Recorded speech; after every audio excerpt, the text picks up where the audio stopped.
Hello everyone. स्वागत है आप सभी का सरकारी परीक्षा के यूट्यूब चैनल पे। जैसे कि हम लोग डिस्कस कर रहे हैं रेलवे ग्रुप डी का प्रीवियस ईयर पेपर, तो आज हम लोग इस वीडियो में रेलवे ग्रुप डी का एक और नया पेपर डिस्कस करने वाले हैं, जहां पे मैं आपके साथ डिस्कस करूंगा रीजनिंग के क्वेश्चंस। और जिस पेपर को आज हम लोग इस वीडियो में डिस्कस करने वाले हैं, वो पेपर 17 दिसंबर 2018 को हुआ था और जो हमारा शिफ्ट था, वह था शिफ्ट 1। तो आज हम लोग इस वीडियो में देखेंगे कि 17 दिसंबर 2018 शिफ्ट 1 में रीजनिंग के किस किस तरह के क्वेश्चंस आए थे, ताकि आपको आइडिया मिल पाए कि रेलवे में जो क्वेश्चंस पूछे जा रहे हैं, वो रीजनिंग के किस तरह के होते हैं, सो दैट कि हमारा जो प्रिपरेशन है, वो और अच्छे से हो पाए। तो चलिए देखते हैं कि किस तरह के क्वेश्चंस आए थे इस पेपर में। तो जो पहला क्वेश्चन इस पेपर में देखने को मिला था, वह था मिरर इमेज का क्वेश्चन। ठीक है, बोल क्या रहा है कि identify the mirror image of the following figure. यहाँ पे हमारे पास क्या है, ऑब्जेक्ट गिवन है, इसका हमें मिरर इमेज फाइंड आउट करना है। बट आप देखोगे इस क्वेश्चन में, तो आपको मिरर का पोजीशन कहीं भी एग्जैक्टली मेंशन नहीं है, ना ही आपको इमेज फॉर्म में आपको कहीं भी ऑब्जेक्ट के आसपास में बनाया गया है कि मिरर यहाँ पे प्लेस्ड है। तो ऐसे क्वेश्चन में हम लोग करते क्या है कि जब भी मिरर का पोजीशन नहीं मेंशन्ड है, ठीक है, या ऑब्जेक्ट के पास में मिरर का इमेज नहीं बनाया हुआ है, तो हम लोग क्या करते हैं कि हमेशा हम लोग ऑब्जेक्ट के राइट साइड में मिरर को एज्यूम करते हैं कि मिरर जो का पोजीशन जो है इस जगह पे है, एंड देन इसके अकॉर्डिंग जिस तरह से फॉर्मेशन हो सकता है मिरर का में इमेज का, वो हम लोग फाइंड आउट करते हैं, वही हमारा करेक्ट आंसर हो जाता है। तो अगर मैं इस क्वेश्चन की बात करूँ, तो अगर इस ऑब्जेक्ट के राइट साइड में मिरर को प्लेस किया जाए, तो आप देखोगे कि मिरर में इसके इमेज जो फॉर्म होगा, हमारे गिवन ऑब्जेक्ट से चेंजेस आपको कहीं भी नहीं देखने को मिलेगा। क्यों? क्योंकि आप देखोगे कि जो हमारा ऑब्जेक्ट में फिगर गिवन है, सेम टाइप ऑफ जो इमेज है, वो हमारे मिरर में फॉर्म होगा। ठीक है? ऐज़ इट इज़ सेम, जैसे कि मैं बोलता हूँ कि लेफ्ट वाला पोर्शन जो है राइट में जाता है। जब भी अगर आपको हॉरिज़ॉन्टली मिरर प्लेस किया जाता है, और जो हमारा राइट वाला पोर्शन होता है, वो लेफ्ट की ओर चला जाता है। अगर इस ऑब्जेक्ट के लिए हम लोग सेम कॉन्सेप्ट भी अप्लाई करें, तो आपको सेम ऐज़ इट इज़ जो है मिरर में इसी तरह जो है इमेज फॉर्म होते हुए दिखेगा। तो अब हम लोग देख लेते हैं हमारे गिवन ऑप्शन में कि ये कहाँ पे गिवन है। तो आप देखोगे कि जो हमारा फिगर बी है, वो exactly same as it is जो हमारा ऑब्जेक्ट गिवन है उसी तरह है। तो यही हमारा करेक्ट आंसर हो जाएगा। अगर हम लोग यहाँ पे ऑप्शन भी फ़िल्टर करते हैं ना, तो भी हम लोग देख पाओगे कि जो हमारा करेक्ट आंसर है बी क्यों होगा।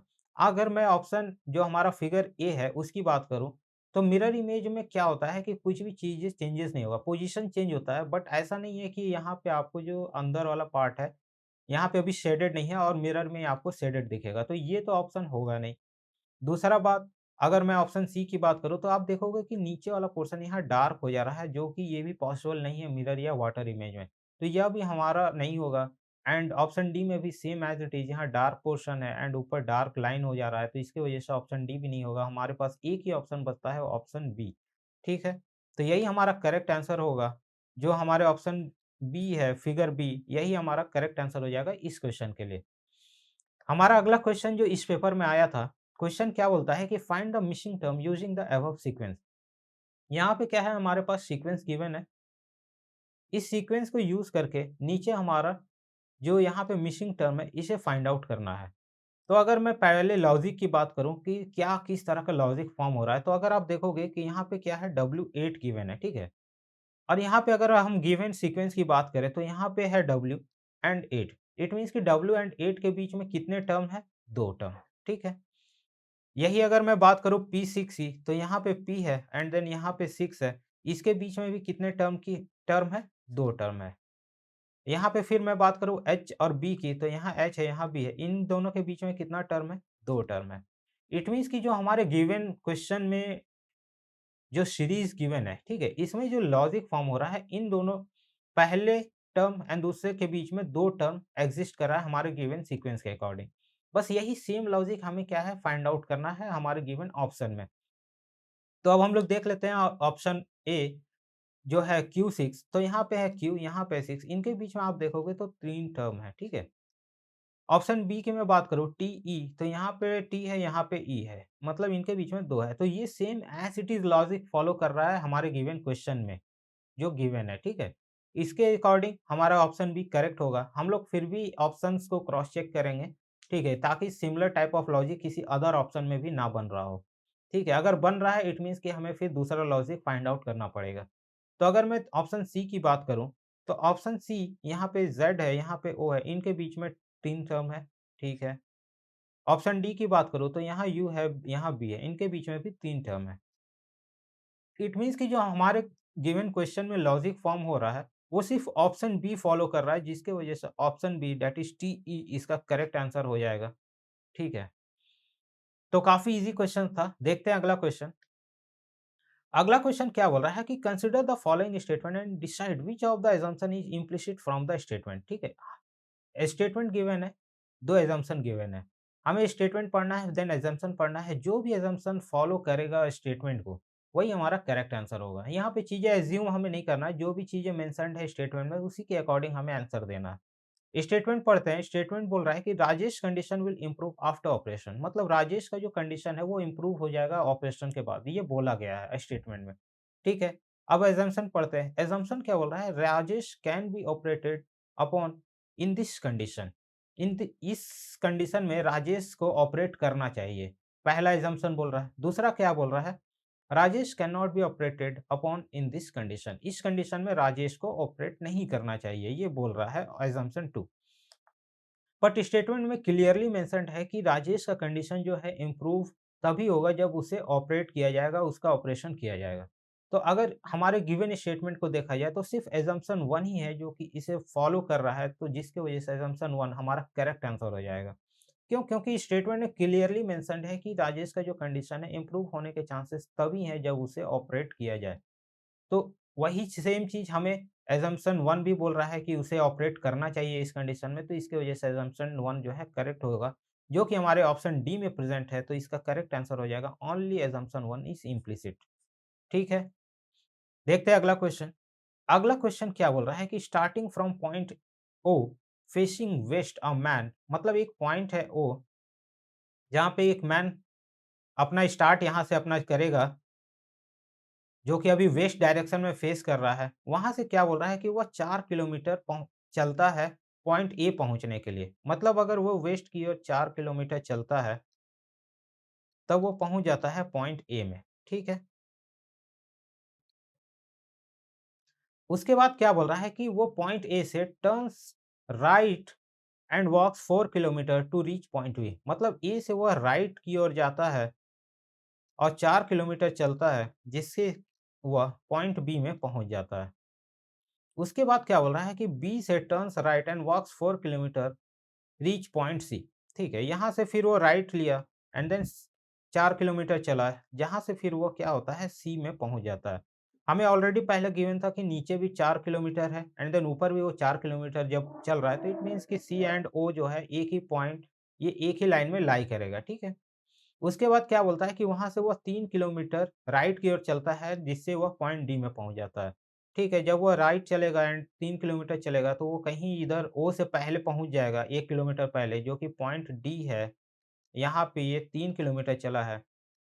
उसके बाद क्या बोल रहा है कि वह turns left and walks 4 kilometre to reach point E. ठीक है, यहाँ से फिर वो लेफ्ट की ओर गया, जहाँ से वो पॉइंट ई में पहुँच गया, जो कि 4 किलोमीटर है। उसके बाद फिर वह राइट लेता है और 5 किलोमीटर चलता है टू रीच पॉइंट एफ। ठीक है? यहाँ से वह पॉइंट एफ पे गया, ये 5 किलोमीटर चला था। उसके बाद क्या बोल रहा है कि point F the man is facing which direction, ठीक है? मतलब अब ये एफ की ओर आया, तो अभी ये किधर फेस कर रहा है? साउथ की ओर फेस कर रहा है। तो साउथ हमारा जो हो जाएगा इस क्वेश्चन के लिए सही आंसर हो जाएगा, जो कि ऑप्शन बी में प्रेज़ेंट है। तो इसका करेक्ट आंसर क्या होगा? Option B that is south. ठीक है? आराम-आराम से क्वेश्चन को पढ़ो, फिगर बनाओ एंड जो फिर क्वेश्चन पूछ रहा है उसका आंसर आप बहुत ईज़िली दे सकते हो। ठीक है? देखते हैं अगला क्वेश्चन। अगला क्वेश्चन क्या बोल रहा है कि the a parking area has 2 gates. एक पार्किंग है जिसका 2 गेट है। One on the eastern side which is the entry gate and another is in the western corner which is the exit gate। अब जैसे कि मैं डायरेक्शन की बात करूँ, ठीक है?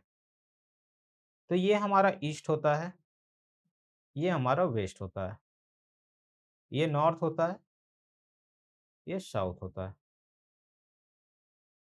ईस्ट डायरेक्शन में क्या है? एंट्री गेट है। वेस्ट में क्या है? एग्जिट गेट है। If a car enters the parking area through the entrance gate, मतलब अगर वो एंट्री गेट से एंटर करता है following a straight path and makes 90-degree turn to the right and gets place to park, which direction does the car bonnet face? मतलब क्या बोल रहा है क्वेश्चन में कि जब एक कार है वो एंट्रेंस गेट से एंटर करता है और स्ट्रेट चलने के बाद वो 90 डिग्री तुम्हारा जो है यहाँ आप देखो 90 डिग्री टुवर्ड्स द राइट वो टर्न ले लेता है। जब वो 90 degree towards the right turn लेगा, इट मीन्स कि ये इस डायरेक्शन में चला जाएगा क्योंकि ये 90 डिग्री भी होगा, ठीक है। राइट की ओर टर्न लिया तो हमारा इधर वो डायरेक्शन नॉर्थ की ओर जा रहा होगा एंड देन फिर पूछता है कि जो कार का बोनेट है वो किस डायरेक्शन में फेस करेगा। तो डेफिनेटली जब कार नॉर्थ की ओर जा रहा है तो कार का जो बोनेट है डेफिनेटली वो नॉर्थ की ओर ही फेस करेगा, जिसके वजह से जो हमारा ऑप्शन ए है नॉर्थ वो करेक्ट आंसर हो जाएगा इस क्वेश्चन के लिए। ठीक है, देखते हैं अगला क्वेश्चन। हमारा अगला क्वेश्चन क्या बोल रहा है कि find the next term in the following series. यहाँ पे हमें यहाँ पे हमें क्या है, सीरीज गिवन है। अब हमें क्या है कि फाइंड आउट करना है कि अगला टर्म क्या आ सकता है। तो पहले हम लोग क्या करते हैं, लॉजिक फाइंड आउट करते हैं कि क्या लॉजिक फॉर्म हो रहा है। तो अगर आप देखोगे पहले और दूसरे टर्म में और उसके भी पहले जो मतलब यहाँ ए है एंड देन यहाँ एफ है, तो यहाँ पे आप देखोगे तो क्या हो रहा है, +5 हो रहा है। क्यों? क्योंकि ए का पोजीशन वैल्यू 1 होता है, एफ का पोजीशन वैल्यू 6 होता है। इट मीन्स कि यहाँ पे कितने का डिफरेंस है, 5। तो नेक्स्ट जो होगा तो डेफिनिटली वो +5 होगा। जो +5 अगर एफ में करते हैं तो आता है 6 + 5 इट मीन्स 11। 11 पोजीशन वैल्यू है के का, इट मीन्स के आएगा, ठीक है। उसके बाद क्या बोल रहा है कि यहाँ ए का जो पोजीशन वैल्यू 1 होता है वही हमारा नेक्स्ट में वो लिखा है। इट मीन्स कि जब के का पोजीशन वैल्यू 11 होता है, यहाँ हम लोग 11 लिख देते हैं। अब फिर यहाँ पे क्या हो रहा है, ई का जो पोजीशन वैल्यू होता है वो 5 होता है, जे का होता है 10। इट मीन्स कि यहाँ पे भी आप देखोगे तो +5 हो रहा है। तो हमारा जो 10 में अगर +5 होगा तो यहाँ पे क्या आएगा, ओ। उसके बाद ई का पोजीशन वैल्यू हमें नेक्स्ट में मेंशन्ड है, जे का पोजीशन वैल्यू नेक्स्ट में। इट मीन्स कि जो हमारा यहाँ पे ओ का पोजीशन वैल्यू होता है 15, तो ये हमारा करेक्ट आंसर हो जाएगा के 11 ओ 15। ठीक है, ये लॉजिक बन रहा था जिसके वजह से हमारा जो ऑप्शन ए है करेक्ट हो जाएगा। ठीक है, काफ़ी ईज़ी था, बस आपको क्या है पोज़ीशन वैल्यू जो अल्फ़ाबेट के हैं वो पता होना चाहिए, तो आप बहुत ईज़िली बना सकते हो इस तरह के क्वेश्चन को। देखते हैं अगला क्वेश्चन। इस क्वेश्चन में क्या बोल रहा है कि how many lines are used to create the below figure. मतलब क्या, यहाँ पे हमें फिगर गिवन है और हमें क्या करना है, नंबर ऑफ लाइन्स कितने रिक्वायर्ड है इस फिगर को बनाने के लिए वो हमें काउंट करना है। तो अगर हमें लाइन्स काउंट करना है तो लाइन्स हम लोग काउंट करते हैं 3 तरह, ठीक है। पहले हम लोग क्या करेंगे, हॉरिजॉन्टल लाइन को काउंट कर लेंगे, देन हम लोग फिर वर्टिकल लाइन को काउंट कर लेंगे, देन हम लोग इंक्लाइंड लाइन को काउंट कर लेंगे, ठीक है। जो हमारा फिर सम आएगा वो हमारा टोटल आंसर हो जाएगा। अब जैसे कि मैं बात करूँ हॉरिजॉन्टल लाइन की, तो हॉरिजॉन्टल लाइन आप देखोगे तो कितना है हमारे पास, 1 है, ये पूरा एक 2 है, 3 है, ये 4 है। हॉरिजॉन्टल लाइन 4 है। अगर मैं वर्टिकल लाइन की बात करूँ, तो वर्टिकल हमारे पास है 1, ये है 2, ये है 3, ये है 4। मतलब वर्टिकल भी हमारे पास क्या है, 4 है, ठीक है। अब हम लोग क्या करेंगे, इंक्लाइंड लाइन को काउंट करेंगे। इंक्लाइंड लाइन में अगर आप देखोगे तो हमारे पास 2 डायरेक्शन में इंक्लाइंड लाइन है, ठीक है। एक है आपका ये एंड देन हमारे पास दूसरा ऑप्शन है, दूसरा इंक्लाइंड लाइन है ये। तो हम लोग एक-एक करके पहले दोनों को काउंट करते हैं, ठीक है। तो अगर मैं एक डायरेक्शन की मैं बात करूँ, जो कि हमारा ये डायरेक्शन है, ठीक है। इस वाले पार्ट को अगर हम लोग काउंट करें, तो हमारे पास कितना इस डायरेक्शन में इंक्लाइंड लाइन है, एक हो गया ये। उसके बाद बात करूँ तो ये है हमारे पास दूसरा, ये हमारे पास है तीसरा, ये हमारे पास है चौथा, ये हमारे पास है 5, ये है 6। मतलब 6 है हमारे पास इस डायरेक्शन में। अब हम लोग काउंट करते हैं दूसरे इंक्लाइन लाइन को, जो कि है हमारा ये वाला पार्ट। तो ये 1 है, ये है 2, ये है हमारे पास 3, ये है 4 एंड ये है 5। इट मीन्स कि हमारे पास इंक्लाइन लाइन टोटल कितना है, 6 + 5 दैट इज़ 11। अब सबको काउंट ऐड कर देते हैं कि क्या हो जाएगा, 11 4 4 इट मीन्स 19। मतलब कितना हमें लाइन की ज़रूरत है to form this figure, option C 19। इसका करेक्ट आंसर होगा। ठीक है? लाइन हमारे पास 3 तरह का है, हॉरिज़ॉन्टल, वर्टिकल एंड इंक्लाइन। हमने क्या किया, तीनों को एक-एक करके काउंट किया, हॉरिज़ॉन्टल लाइन को, वर्टिकल लाइन को एंड देन इंक्लाइंड लाइन को। जिससे फिर हमारा जो भी वैल्यू आया सभी को हमने ऐड किया एंड जो फाइनल आंसर होगा वही हमारा, सभी को ऐड करने के बाद जो आएगा वो हमारा फाइनल आंसर हो जाएगा। ठीक है? देखते हैं अगला क्वेश्चन। हमारा अगला क्वेश्चन क्या बोल रहा है, how many triangles are there in this figure. हमें क्या है यहाँ पे नंबर ऑफ ट्रायंगल काउंट करना है। तो जैसे कि मैंने बताया कि जब भी हमें फिगर काउंट करना है तो हम लोग पहले क्या करते हैं, पहले एक फिगर के हेल्प से कितना ट्रायंगल बन रहा है उसे काउंट कर लेते हैं। ठीक है? अगर मैं एक फिगर की बात करूँ तो ये हमारे पास एक ट्रायंगल बन रहा है एक फिगर के हेल्प से, 1, 2, 3, 4, 5, 6, 7। मतलब एक फिगर के हेल्प से हमारे पास कितना ट्रायंगल बना, 7।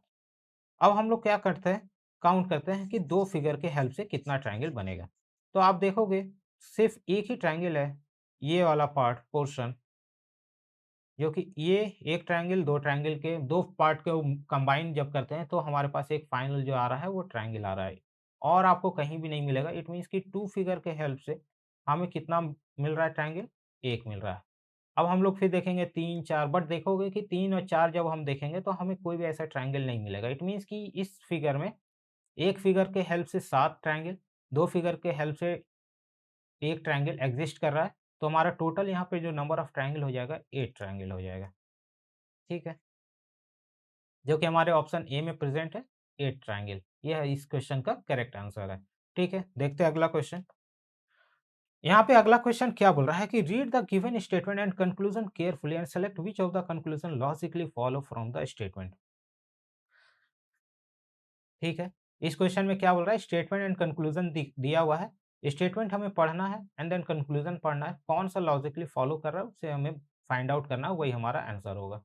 तो अगर आप देखोगे ये क्वेश्चन का, ये एक्चुअली सिला का क्वेश्चन है और इसमें क्या है, मैंने जैसे हमेशा बताया, आप फिगर डायग्राम बनाओगे ना तो काफ़ी ईज़ी हो जाता है क्वेश्चन को सॉल्व करने के लिए।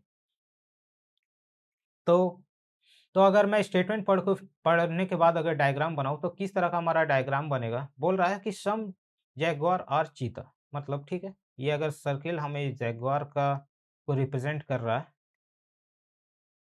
उसके बाद क्या बोल रहा है कि सम जैगुआर और चीता, ये चीता है, ठीक है? उसके बाद क्या बोल रहा है? सम चीता और लियोपार्ड, मतलब क्या? ये सर्किल, ठीक है? उसके बाद क्या बोल रहा है? सम लियोपार्ड और पैंथर्स, ये है पैंथर्स। हमने स्टेटमेंट को पढ़ने के बाद ये डायग्राम बनाया, ठीक है? यहाँ पे आप देखोगे तो जैगुआर लेपर्ड के बीच में कोई भी, इनके बीच में रिलेशन है ये मेंशन नहीं है हमारे गिवन स्टेटमेंट में।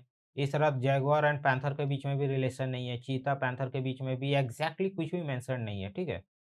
तो अब हम लोग कंक्लूज़न पढ़ते हैं। कंक्लूज़न क्या बोल रहा है कि सम पैंथर्स आर चीता, ठीक है? सम पैंथर्स मतलब चीता और पैंथर्स के बीच में, तो अगर आप देखोगे तो कोई भी रिलेशन स्टेटमेंट में नहीं मेंशन्ड है, तो इसे हम लोग करेक्टली नहीं बोल सकते हैं कि ये रिलेशन फ़ॉर्म होगा या नहीं होगा। इट मीन्स कि जब हम लोग चीज़ें नहीं बता सकते हैं एग्ज़ैक्टली तो ये हम लोग अभी के लिए फ़िलहाल रॉन्ग मानते हैं। दूसरा क्या बोल रहा है? नो पैंथर इज़ चीता। अब क्या बोल रहा है कि पैंथर और चीता के बीच में कोई रिलेशन नहीं है। पहले में क्या बोला कि सम पैंथर और चीता, दूसरे में बोल रहा है कि कोई रिलेशन नहीं है। अगर आप देखोगे तो दोनों इस तरह के जो क्वेश्चन्स होते हैं ना वो ईदर और के क्वेश्चन्स होते हैं।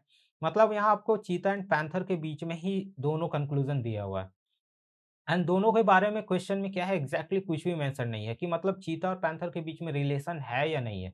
इट मीन्स कि चांसेस ऐसा है कि हो भी सकता है, नहीं भी हो सकता है। तो अगर ऐसा केस बन रहा है कि जहाँ हो भी सकता है, नहीं भी हो सकता है, ऐसे केस में हम लोग क्या करते हैं, ईदर वाला जो ऑप्शन होता है उसे मार्क करते हैं। इट मीन्स कि हमारा कंक्लूज़न 1 भी सही हो सकता है, कंक्लूज़न 2 भी सही होता है, या हो सकता है कि दोनों में से कोई भी कुछ भी करेक्ट होगा या कुछ भी नहीं होगा, ठीक है? बट एग्ज़ैक्टली नहीं बोला जा सकता। तो इस तरह से के क्वेश्चन में हम लोग हमेशा जो है ऑप्शन डी मार्क करते हैं जो ईदर वाला होता है, ईदर 1 और ईदर 2, मतलब या तो क्या केसेस बन सकता है, या तो पैंथर और चीता के बीच में कोई रिलेशन नहीं है, ठीक है? या दूसरा हो सकता है कि कुछ रिलेशन है, ठीक है? तो जो कि हम लोग गिवन स्टेटमेंट के हेल्प से तो एग्ज़ैक्टली कुछ भी नहीं बोल सकते, तो हम लोगों ने क्या किया, ईदर और वाला, यहाँ पे हम लोग कंक्लूज़न 1 अगर बोल देते हैं कि इन दोनों के बीच में कुछ रिलेशन है, ठीक है? तो हमारा दूसरा गलत हो जाएगा। दूसरे को बोल देते हैं कि दोनों के बीच में कोई रिलेशन नहीं है, तो पहला गलत हो जाएगा। जबकि स्टेटमेंट में क्या है, दोनों कुछ भी मेंशन नहीं है, दोनों के बीच का रिलेशन। तो ऐसे में हम लोगों ने क्या किया कि ईदर और, या तो 1 का सही होगा, कुछ रिलेशन एस्टेब्लिश हो भी सकता है या तो नहीं भी हो सकता। ठीक है, आई होप कि आपको समझ में आया होगा कि क्यों हमने ऑप्शन डी मार्क किया। अगर आपके पास स्टेटमेंट गिवन है और किसी स्पेसिफिक चीज़ को लेके, जैसे कि यहाँ पे आप देखो कंक्लूज़न 1 भी आपको चीता और पैंथर के बीच का ही रिलेशन पूछ रहा है, कंक्लूज़न 2 भी इसी दोनों के बीच का रिलेशन पूछ रहा है। बट हमारे गिवन स्टेटमेंट में इन दोनों के बीच का एग्ज़ैक्ट रिलेशन नहीं मेंशन्ड है। तो ऐसे केस में हम लोग ईदर वाला ऑप्शन के साथ जाते हैं, या तो कंक्लूज़न 1 सही हो सकता है या तो नहीं हो सकता, या तो कंक्लूज़न 2 सही हो सकता है, ठीक है? तो हमारा इस क्वेश्चन के लिए जो करेक्ट आंसर होगा ऑप्शन डी, ठीक है?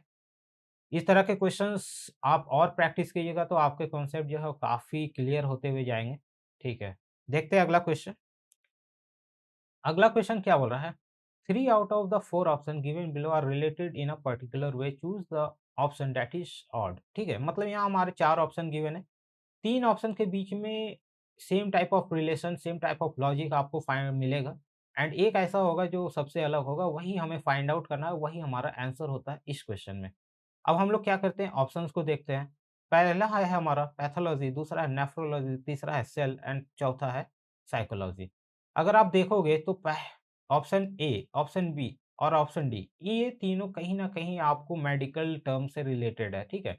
पैथोलॉजी आपको जैसे पता है कि अगर किसी बीमारी का कॉज़ किस तरह से हुआ, उस चीज़ों को अगर फाइंड आउट करना होता है तो पैथोलॉजी जो है स्टडी ऑफ डिजीज़ेज़ के बारे में पैथोलॉजी जो है उसे उसके अंदर में आता है, ठीक है? स्टडी ऑफ डिजीज़ेज़ पैथोलॉजी कहते हैं, ठीक है? उसके बाद अगर आप देखोगे तो स्टडी ऑफ किडनी से रिलेटेड जो भी चीज़ें होती हैं, वो नेफ्रोलॉजी में आता है एंड देन माइंड से रिलेटेड जितने भी चीज़ें होते हैं, वो साइकोलॉजी से कनेक्टेड है, ठीक है? इट मीन्स कि ये तीनों क्या है, आपका मेडिकल टर्म से रिलेटेड है और सेल जो होता है, जो भी सी में एनिमल्स होते हैं, एग्ज़िस्ट करते हैं, वो लोग अपने प्रोटेक्शन के लिए एक आउटर लेयर क्रिएट करते हैं, उसी को सेल बोलते हैं। तो आप देखोगे तो ऑप्शन सी बहुत ही अलग है हमारे गिवन जो अदर 3 ऑप्शन है। इसके वजह से यहाँ पे ऑप्शन सी जो है करेक्ट आंसर हो जाएगा। क्यों? क्योंकि हमारा option A, B and D जो है मेडिकल से रिलेटेड है, किसी न किसी चीज़ से वो स्टडी से रिलेटेड है, पैथोलॉजी, नेफ्रोलॉजी एंड साइकोलॉजी, ठीक है? तो इसीलिए ये तीनों एक टर्म, एक लॉजिक फ़ॉर्म कर रहा है। बट ऑप्शन सी सबसे अलग है जिसकी वजह से इसका करेक्ट आंसर हो जाएगा ऑप्शन सी सेल, ठीक है? देखते हैं अगला क्वेश्चन। अगला क्वेश्चन क्या बोल रहा है? Find the minimum number of horizontal and vertical straight lines required to make this given figure. ये फिगर को बनाने के लिए सबसे मिनिमम जो है हमें इतना तो स्ट्रेट लाइन चाहिए, वही हमें फाइंड आउट करना है। उससे ज़्यादा रिक्वायर्ड हो सकता है बट हमें अगर इससे कम हुआ तो ये फिगर तो नहीं ड्रॉ किया जा सकता। ठीक है, हमें ये बताना है। अब जैसे यहाँ पे क्लियरली मेंशन्ड है कि हॉरिजॉन्टल और वर्टिकल स्ट्रेट लाइन, यहाँ पे इंक्लाइंड स्ट्रेट लाइन हमें काउंट नहीं करना है। तो अगर मैं बात करूँ हॉरिजॉन्टल की, तो हॉरिजॉन्टल हमारे पास कितना है? 1 है, ये 2 है, ये 3 है, ठीक है। वर्टिकल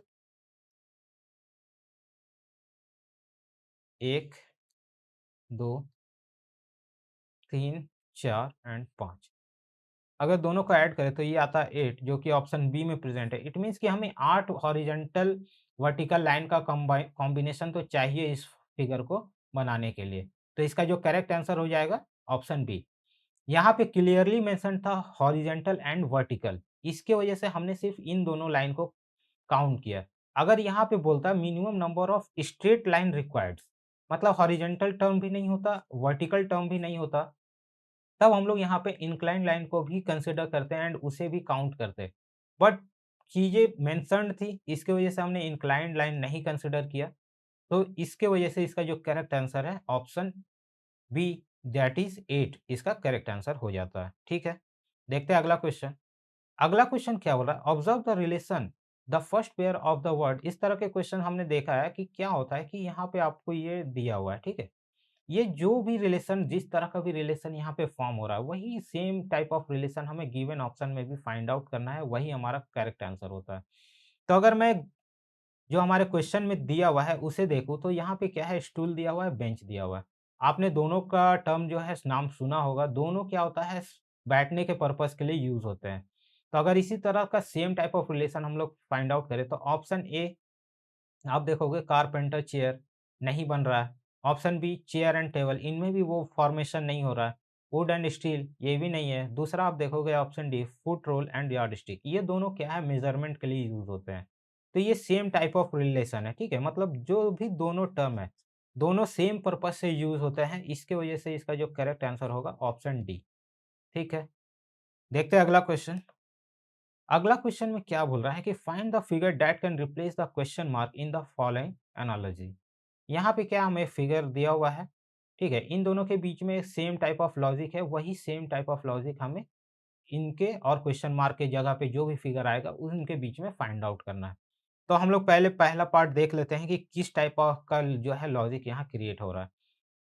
तो यहाँ पे आप देखोगे कि सर्किल है, इसे डिवाइड किया गया है कितने पार्ट में? 1, 2, 3, 4, 5, 6, 7, 8 पार्ट में। 8 पार्ट में अगर आप देखोगे तो शेडेड पार्ट कितना है? 2 है। अनशेडेड कितना है? ये आपका आ जाएगा 6, ठीक है। अगर 2:6 रेशियो हम लोग देखें तो ये हमारा रेशियो आएगा 1:3, ठीक है। अब देखो यहाँ पे क्या है जो हमारा दूसरा फिगर गिवन है, ये क्या है 1 पार्ट, 2 पार्ट, 3 पार्ट, 4 पार्ट में डिवाइडेड है और हमारा जो रेशियो आया था 1:3। तो जो हमारा पहला इस पार्ट को इसने क्या किया है डार्क कर दिया है एंड इस डार्क सर्किल पार्ट के ऊपर में हमारे पास कितना पार्ट है 1, 2, 3। तो यहाँ पे आप देखोगे कि जो हमें रेशियो सर्किल के हेल्प से आ रहा है वही सेम रेशियो में इस पार्ट को भी डिवाइड किया गया है। मतलब ये डार्क पार्ट के नीचे कितना पार्ट है 1 एंड ऊपर कितना है 3। तो यहाँ पे क्या हो गया 3:1 का रेशियो फॉर्म हो गया, ठीक है। 1 कौन सा था? ये आपका शेडेड था, मतलब शेडेड वाला जो रेशियो आएगा वो डार्क सर जो पार्ट है उसके हमेशा नीचे रहेगा, अनशेडेड वाला पार्ट जो होगा वो डार्क पार्ट के ऊपर होगा, ठीक है। हमने ये लॉजिक फाइंड आउट किया। अब यही सेम लॉजिक हम लोग यहाँ पे अप्लाई करते हैं। यहाँ पे आप देखोगे तो शेडेड पार्ट कितना है 4 है और अनशेडेड 4, ठीक है। इट मीन्स कि हमारा जो रेशियो क्या है वो 1:1। तो जो डार्क पार्ट इसका जो आएगा फिगर उसके ऊपर जितना पार्ट होगा उसके नीचे भी उतना ही पार्ट होगा, तभी 1:1 का रेशियो फॉर्म होगा और वही हमारा करेक्ट आंसर होगा। तो यहाँ पे अगर आप देखोगे ऑप्शन ए की तो यहाँ पे आपका क्या हो रहा है 1:3 का रेशियो है, इट मीन्स कि ये गलत हो जाएगा। यहाँ पे आप देखोगे तो ये कुछ अलग ही है, मतलब यहाँ पे तो ज़्यादा पार्ट में भी डिवाइडेड है। यहाँ पे भी आप देखोगे तो ये कुछ 1, 2, 3, 4, 5 पार्ट में डिवाइडेड है, ठीक है, तो ये हमारा करेक्ट आंसर नहीं होगा। यहाँ पे आप देखोगे तो ये से जो शेडेड पार्ट है उसके भी ऊपर 2 पार्ट है, नीचे भी 2 पार्ट है। जब 2 पार्ट इट मीन्स कि जो रेशियो हमारा 1:1 का आएगा, जिसकी वज़ह से ऑप्शन डी जो है करेक्ट आंसर हो जाएगा। सेम ये फिगर यहाँ हमारा क्वेश्चन मार्क में आएगा के प्लेस पे आएगा और सेम टाइप ऑफ लॉजिक जो हमने पहले देखा था वही फॉर्म होगा। ठीक है, आई होप कि आपको लॉजिक समझ में आया होगा। देखते हैं अगला क्वेश्चन। अगले क्वेश्चन में क्या बोल रहा है, select the answer figure that will replace the question mark in the question figure series. अब यहाँ पे एक सीरीज दिया हुआ है इमेजेस का, क्वेश्चन मार्क की जगह पे क्या आएगा? तो आप देखो कि यहाँ पे क्या है, पहले इस वाले साइड को एक्सटेंड किया गया है इस पहले वाले फिगर में। दूसरे वाले में क्या है, ये एक्सटेंडेड पार्ट तो है बट दूसरे साइड को भी एक्सटेंड कर दिया गया।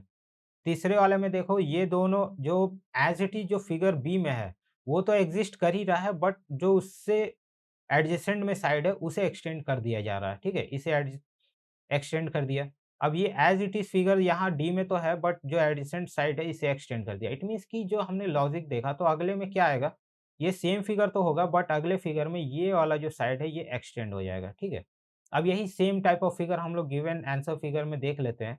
तो अगर आप देखोगे तो एग्ज़ैक्टली जो ऑप्शन आंसर फिगर 3 है, ये वही लॉजिक को फ़ॉलो कर रहा है और अदर फिगर को आप में ये लॉजिक नहीं मिलेगा। इट मीन्स कि हमारा जो आंसर फिगर 3 है, जो कि ऑप्शन डी में प्रेज़ेंट है, ये हमारा करेक्ट आंसर हो जाएगा इस क्वेश्चन के लिए।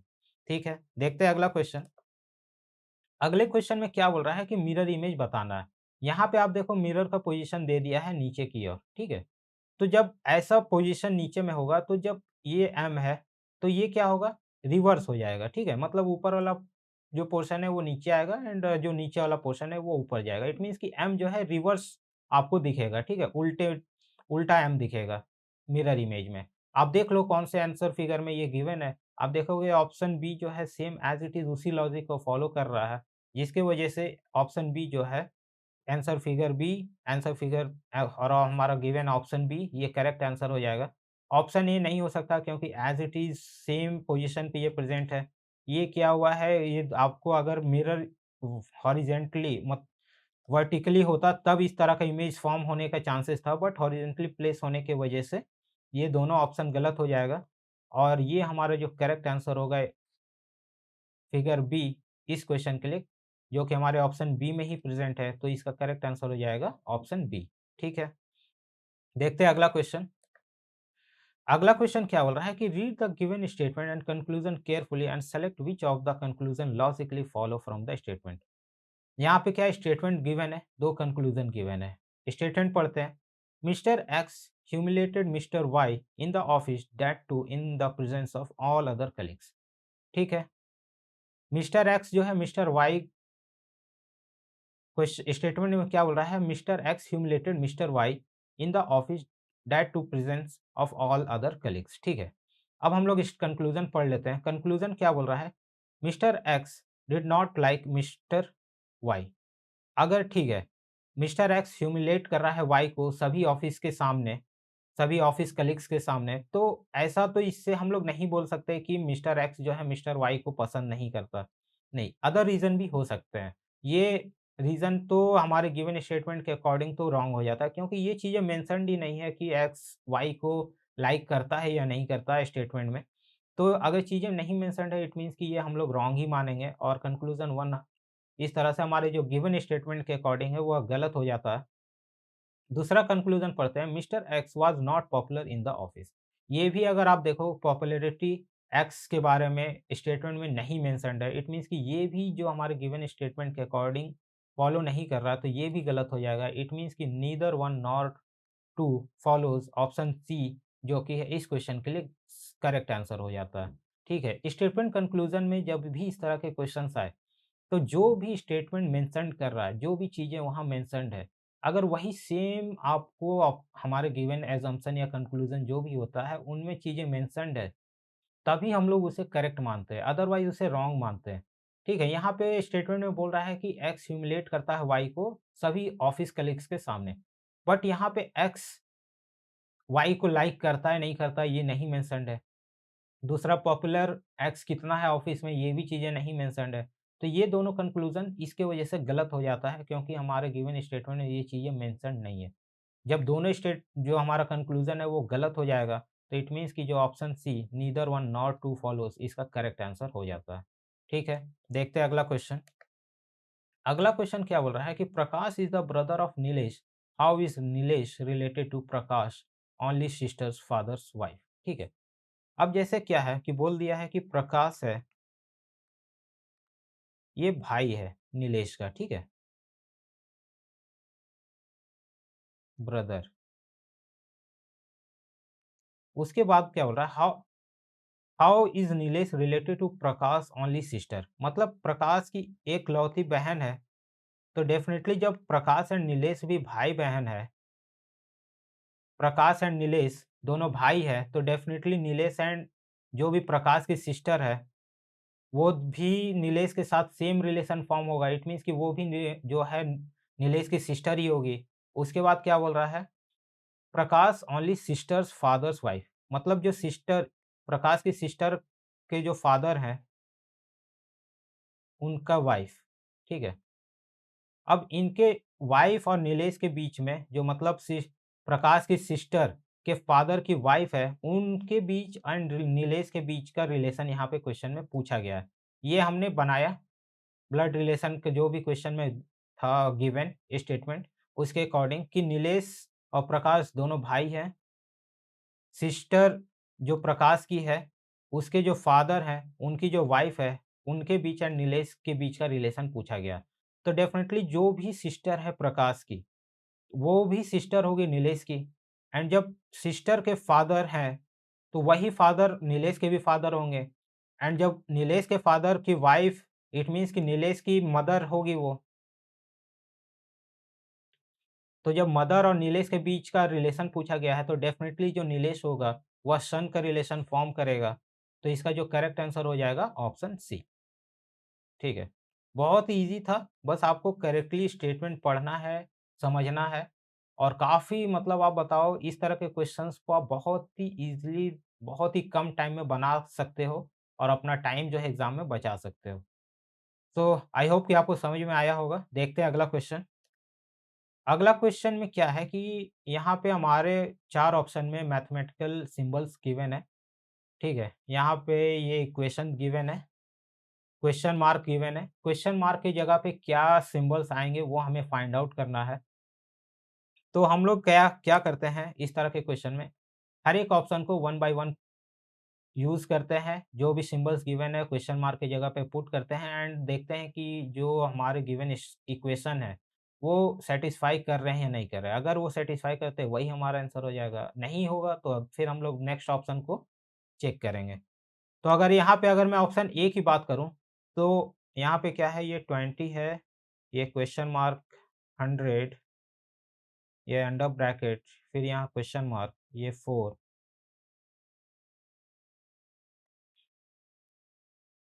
अगर मैं ऑप्शन ए वाला सिंबल पुट करूँ तो ये क्या होगा 20 माइनस 100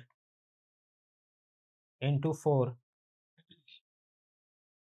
डिवाइडेड बाई 10। अब हमें देखना है ये सॉल्व करके -10 आता है या नहीं। यहाँ पे अगर ये सब्ट्रैक्ट होगा तो यहाँ पे क्या आएगा -80 -80 इंटू 4 क्या होगा -320 और जब इसे डिवाइड करेंगे 10 से तो डेफ़िनिटली हमारा -10 तो नहीं आएगा। इट मीन्स कि जो ऑप्शन ए है वो गलत हो जाएगा। फिर हम लोग क्या करेंगे ऑप्शन बी के सिंबल्स को यूज़ करेंगे एंड देखते हैं कि आंसर आता है या नहीं। देखेंगे तो अगर देखा जाए ऑप्शन बी के अकॉर्डिंग तो 20 माइनस 100 डिवाइडेड बाय 4 प्लस 10 यहाँ पे अगर देखें तो ये आएगा -80 को 4 से डिवाइड करेंगे तो ये आएगा आपका -20 प्लस 10 इट मीन्स -10। तो जब हमने ऑप्शन बी के सिंबल्स को पुट किया इक्वेशन में तो हमारा -10 आ गया। इट मीन्स कि जो करेक्ट आंसर होगा इसका ऑप्शन बी होगा। ठीक है? आप option C and option D को भी चेक करना, देखना आपका आंसर -10 आ रहा है या नहीं आ रहा है।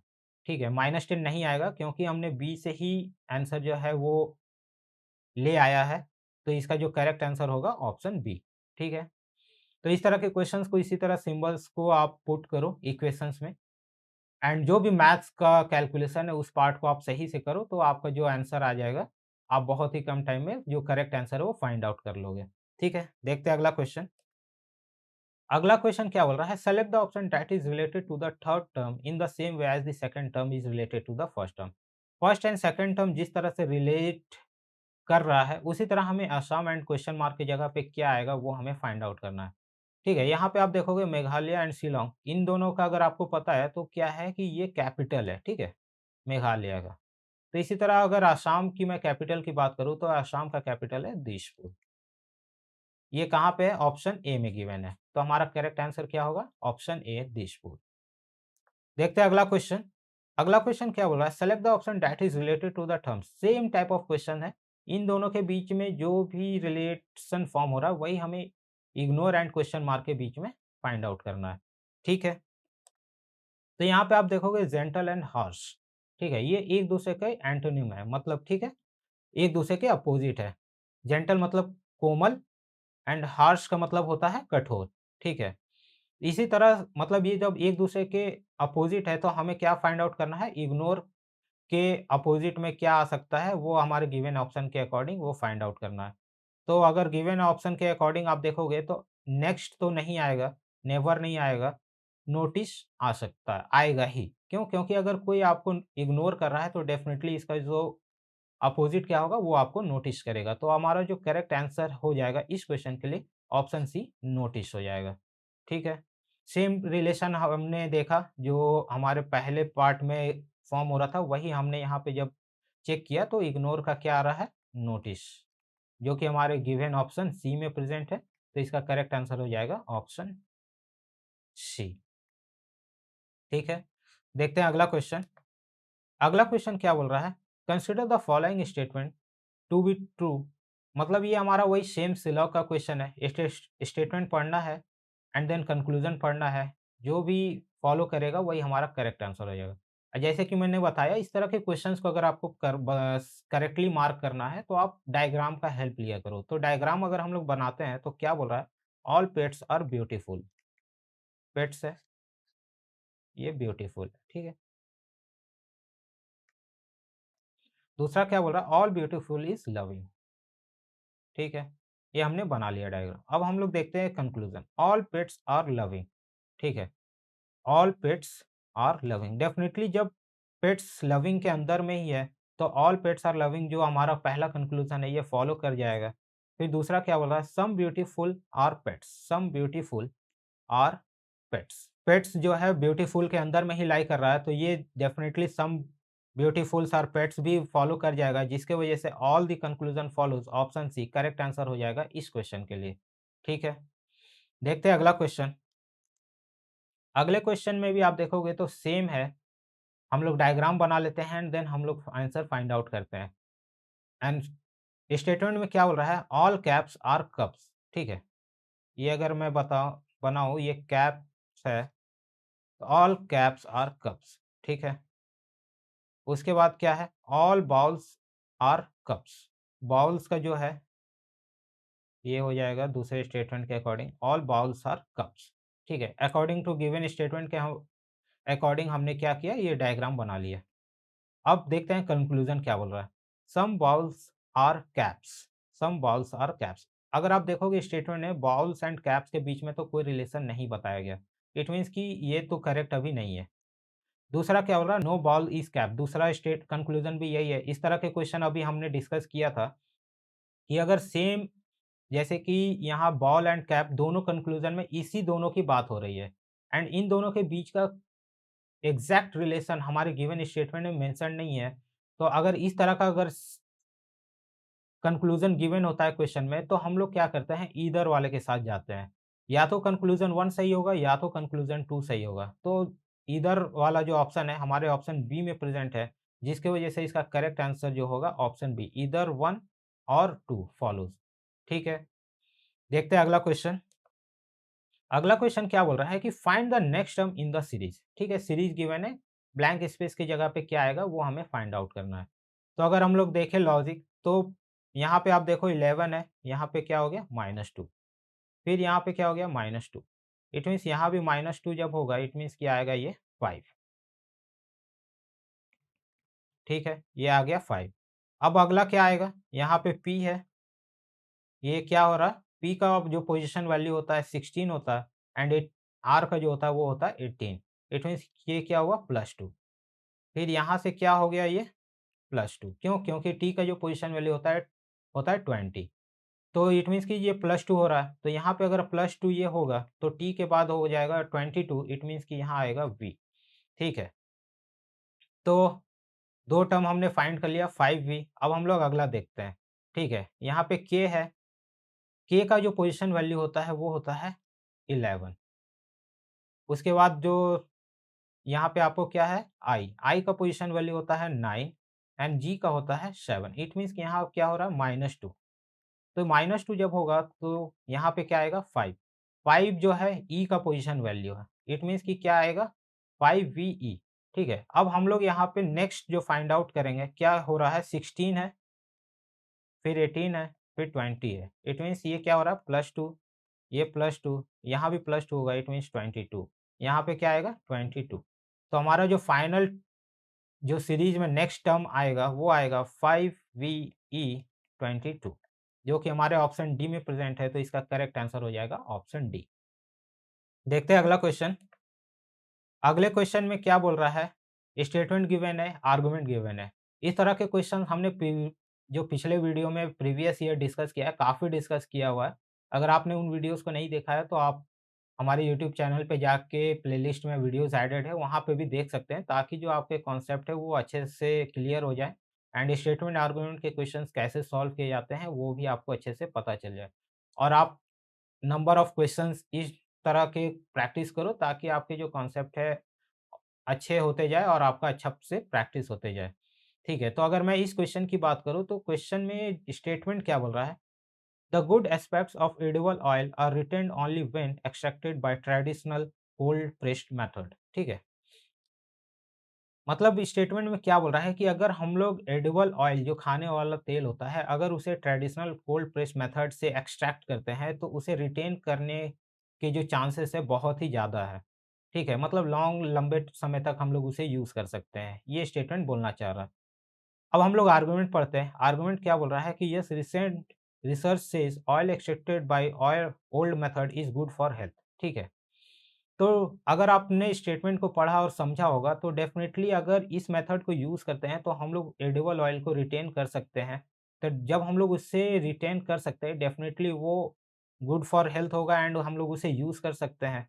यही हमारे स्टेटमेंट में बोला जा रहा है और यही सेम आर्गुमेंट जो है हमें 1 में बोला है आर्गुमेंट 1 में। तो इसके वजह से डेफ़िनेटली जो आर्गुमेंट 1 है वो स्टेटमेंट के फ़ेवर में है, इसके वजह से जो आर्गुमेंट 1 है वो करेक्ट हो जाएगा। दूसरा क्या बोल रहा है, know the cold pressed oil is very costly and not affordable for common public. अगर हमने स्टेटमेंट पढ़ा है अच्छे से तो आप देखोगे स्टेटमेंट में कहीं पे भी कॉस्ट से रिलेटेड कोई भी बातें नहीं बोला गया है। इट मीन्स कि हम लोग जो आर्गुमेंट 1 है वो तो 100% जो है वो नहीं बोल सकते हैं कि जो आर्गुमेंट 2 में कॉस्ट रिलेटेड बोल रहा है कि वो काफ़ी कॉस्ट जो है इंक्रीज़ हो जाएगा, नॉट अफोर्डेबल होगा कॉमन पब्लिक के लिए, तो ये हम लोग तो 100% नहीं बोल सकते हमारी स्टेटमेंट के अकॉर्डिंग। तो यहाँ पे जो हमारा आर्गुमेंट 1 है सिर्फ़ वही फ़ॉलो कर रहा है जिसकी वजह से जो हमारा ऑप्शन सी है only argument 1 is strong correct हो जाएगा इस क्वेश्चन के लिए। देखते हैं अगला क्वेश्चन। हमारा अगला क्वेश्चन क्वेश्चन नंबर 25 क्या बोल रहा है कि a statement is given followed by two conclusion labelled 1 and 2 consider the given statement to be true even if it seems to be at variance with the commonly known facts and then decide which of the given conclusion logically follow from the given statement disregarding the commonly known facts। ठीक है, same question है, statement दिया हुआ है, conclusion दिया हुआ है। हमारे गिवन स्टेटमेंट के अकॉर्डिंग कौन सा कंक्लूजन उसे फॉलो कर रहा है वो हमें फाइंड आउट करना है, वही हमारा आंसर हो जाएगा। तो आप स्टेटमेंट पढ़ लेते हैं। स्टेटमेंट क्या बोल रहा है? Due to the decision to explode 8 nuclear weapon at its test site, the nation is facing international opposition. ठीक है, मतलब यहाँ पे क्या बोल रहा है कि जो न्यूक्लियर टेस्ट साइट है वहाँ पे 8 न्यूक्लियर वेपन को एक्सप्लोड करने की वजह से क्या है कि जो नेशन है वो इंटरनेशनल अपोजिशन को फेस कर रहा है। ये हमें स्टेटमेंट में बोला गया है। अब हम लोग कंक्लूजन पढ़ लेते हैं। कंक्लूजन क्या बोल रहा है कि the citizen of the nation supported the decision. Statement में हमने जैसे पढ़ा तो सिटीजन नेशन के सपोर्ट में है, इससे रिलेटेड कहीं पे भी चीज़ें पढ़ने को नहीं मिला। इट मीन्स कि कंक्लूजन 1 तो हम लोग नहीं बोल सकते कि हमारे गिवन स्टेटमेंट के अकॉर्डिंग करेक्ट है या नहीं। इट मीन्स कि ये हम लोग जब भी इस तरह का होगा स्टेटमेंट में जब भी 100% चीज़ें मेंशन्ड हो तभी हम लोग करेक्ट मानेंगे। अगर नहीं है तो हम लोग इसे रॉन्ग मान के चलते हैं। तो कंक्लूजन 1 गलत हो जाएगा। दूसरा क्या बोल रहा है कि some powerful countries do not want other nation to be become as powerful as they are. ठीक है, यहाँ पे अदर पावरफुल कंट्रीज की बात की जा रही है। ये भी हमारे गिवन स्टेटमेंट में पावरफुल कंट्रीज के बारे में कोई भी चीज़ें मेंशन नहीं है, जिसके वजह से कंक्लूजन 2 भी गलत हो जाता है। तो जो हमारा करेक्ट आंसर होगा इसके लिए neither conclusion 1 nor 2 follows, option C इसका करेक्ट आंसर हो जाएगा। ठीक है, देखते हैं अगला क्वेश्चन। अगला क्वेश्चन वेन डायग्राम से रिलेटेड है। अब हम लोग क्वेश्चन पढ़ लेते हैं कि कौन सा डायग्राम किससे रिप्रेजेंट कर रहा है। क्वेश्चन बोल रहा है कि the rectangle represent number of RPS supporter. ठीक है, ये आपका आरपीएस को रिप्रेजेंट कर रहा है। The triangle represent MI supporters and the circle represents KKR. ठीक है, क्वेश्चन क्या बोल रहा है कि how many of them support MI and KKR but not RPS. मतलब कितने लोग हैं जो एमआई और केकेआर को सपोर्ट कर रहे हैं बट आरपीएस को नहीं। तो इट मीन्स कि जब आरपीएस को सपोर्ट नहीं कर रहे हैं तो जो आरपीएस वाला डायग्राम है इट मीन्स कि ये जो रेक्टेंगल का वाला पार्ट है, इसके अंदर तो जो भी चीज़ें लाई कर रही हैं, उसे हम लोग नहीं देखने वाले। अब हमें यहाँ पे क्या है एमआई और केकेआर का पूछा गया है। तो MI triangle and KKR circle को से रिप्रेजेंट किया हुआ है। तो ट्रायंगल और सर्किल का जो कॉमन पोर्शन होगा, जिसमें रेक्टेंगल इंक्लूडेड नहीं होगा, वही हमारा करेक्ट आंसर हो जाएगा। तो आप देखोगे तो ये वाला जो पोर्शन है, जहाँ पे 2 लिखा हुआ है, यही जो पार्ट है ये सर्किल के अंदर भी है एंड ट्रायंगल के अंदर भी है एंड जो हमारा गिवन रेक्टेंगल है उसके बाहर है। तो इसका जो करेक्ट आंसर हो जाएगा 2 होगा जो कि ऑप्शन बी में गिवन है। इस तरह से ऑप्शन बी इसका करेक्ट आंसर हो जाता है। ठीक है। यहाँ पे आरपीएस को इंक्लूड नहीं करना था, इसीलिए हमने ये वाले पोर्शन को नहीं देखा। एंड 5 को इसलिए नहीं देखा क्योंकि ये सिर्फ़ एमआई को रिप्रेज़ेंट कर रहा था, बट हमें क्वेश्चन में क्या बोला था, एमआई और केकेआर दोनों का। तो सिर्फ़ जो 2 है वही केकेआर एंड एमआई को रिप्रेज़ेंट कर रहा है, जिसकी वज़ह से 2 इसका करेक्ट आंसर होगा, जो कि ऑप्शन बी में गिवन है, इसका करेक्ट आंसर हो जाएगा। आई होप कि आपको समझ में आया होगा। इस पेपर में टोटल 26 ही क्वेश्चन आए थे रीज़निंग के, जो हमने डिस्कस कर लिया है। आई होप कि आपको समझ में आया होगा, ठीक है। अगर आपको ये वीडियो अच्छा लगा हो तो लाइक कीजिए, चैनल को सब्सक्राइब कीजिए एंड आपके जो भी सुझाव हो वो आप कमेंट के थ्रू बता सकते हैं। मिलते हैं अगले वीडियो में रेलवे ग्रुप डी के अगले पेपर के साथ, जहाँ पे हम लोग फिर से रीज़निंग को डिस्कस करेंगे। Thank you.